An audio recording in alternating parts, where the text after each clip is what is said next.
The chair she sat in, like a burnished throne, glowed on the marble, where the glass held up by standards, wrought with fruited vines from which a golden Cupidon peeped out. Another hid his eyes behind his wing, doubled the flames of 7-branched candelabra, reflecting light upon the table as the glitter of her jewels rose to meet it from satin cases poured in rich profusion.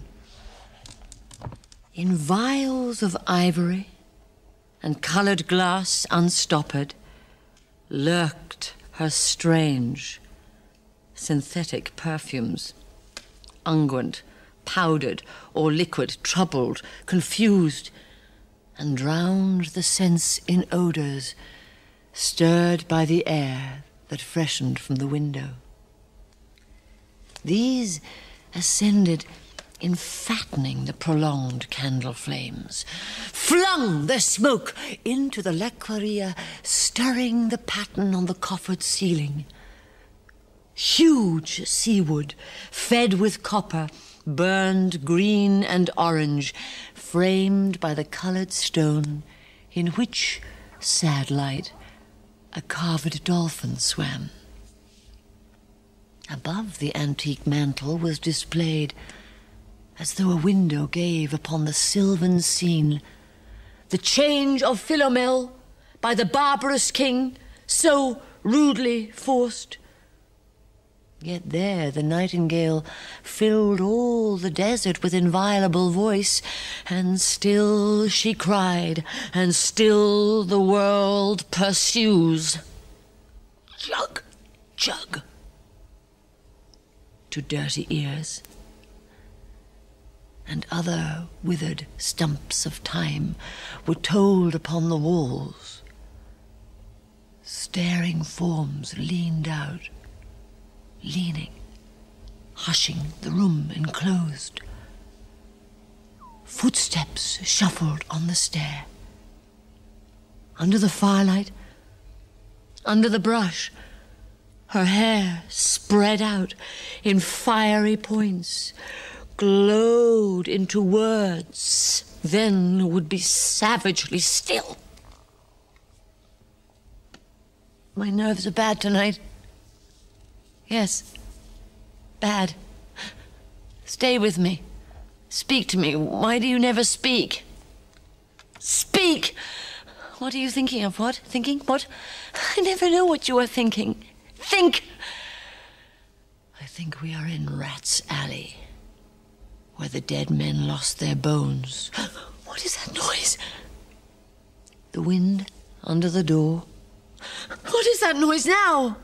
What is the wind doing? Nothing. Again, nothing. Do you know nothing? Do you see nothing? Do you remember nothing? I remember. Those are pearls that were his eyes. Are you alive or not? Is there nothing in your head but